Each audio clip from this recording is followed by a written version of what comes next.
इस कारवा को अगर आगे न बढ़ा सको तो इस कारवा को पीछे भी मत जाने देना साथियों। ये बाबा साहब ने कहा था, आप इस कारवा को कितना आगे बढ़ाया, कितना आपने रोक के रखा इस कारवा को, ये अपने आप खुद से सवाल करिए साथियों। गौतम बुद्ध के चरणों में श्रद्धा के सुमन अर्पित करते हुए उसके बाद बाबा साहब भीमराव अंबेडकर जी के चरणों में कोटि कोटि नमन वंदन करते हुए साहब काशीराम जी के चरणों में पुष्प अर्पित करते हुए भाई चंद्रशेखर आजाद जी को अपना आदर्श नेता मानते हुए यहाँ पहुंचे सभी माताएं, बहनें, भाई, बुजुर्गों को मेरा क्रांतिकारी जय भीम।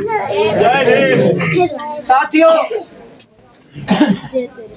बाबा साहब का नाम हम लेते हैं, बाबा साहब की गाथा हम गाते हैं, लेकिन बाबा साहब के विचारों पर हम चलने को तैयार आज भी नहीं है।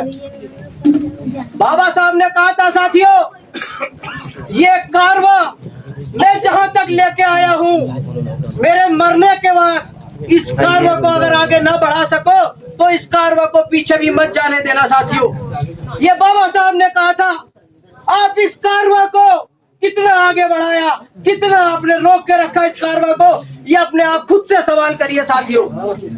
आज जरूरत है हमें घरों से निकलने की, घरों के बाहर निकलने की हमें जरूरत है। उस बाबा साहब के संविधान को, उस मिशन को बचाने की जरूरत है। आप कितने लोग उस मिशन को बचाने के लिए तैयार है साथियों? यहाँ पे जो बैठे लोग हैं, आप लोगों को तैयार होना पड़ेगा, आप लोगों को तैयार होना पड़ेगा, घरों से निकलना होगा हमें साथियों।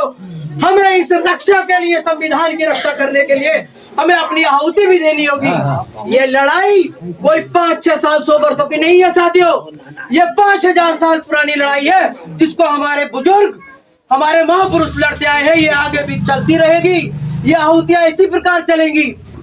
लेकिन जरूरत होगी साथियों, उस बाबा साहब के मिशन कारवा को अगर हम ना बढ़ा सके तो इसको यहीं पर रोकना भी होगा हमें।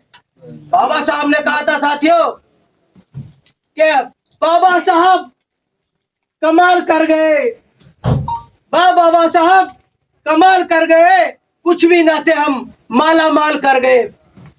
पहले गले में हांडी और पूंछ में झाड़ू थी, आप गले में टाई और जेब में रुमाल कर गए।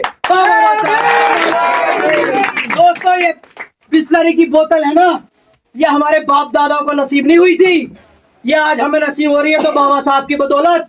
बाबा साहब ने इसके लिए भी सन 1927 में पानी पीने के लिए भी आंदोलन करना पड़ा था, महान आंदोलन। आप सोचो, जिस जाति को, जिस समुदाय को पानी पीने के लिए आंदोलन करना पड़ता है, उसकी क्या हालत रही होगी इस देश में। आप सोचो, मनन करो, किस तरह बाबा साहब ने संघर्ष किया होगा। जिसको स्कूल के बाहर पढ़ के संविधान लिखना पड़ा, सोचो उस आदमी ने कितना संघर्ष किया होगा। आज हम उसकी संतानें हैं। ये संघर्ष, हम इस संघर्ष के आदी हैं दोस्तों। पीछे मत हटो, भाई सत्येंद्र का साथ दीजिए। आप लोग यहाँ के मौजूदा लोग हैं, आप लोग हम लोगों से पहले पहुंचेंगे भाई सत्येंद्र की मदद करने के लिए। मैं सब लोगों से कहना चाहता हूँ, एक कदम आगे आप बढ़ाइए, 5 कदम आगे हम बढ़ के आएंगे उधर से। जी, जय भीम, जय भारत, जय संविधान।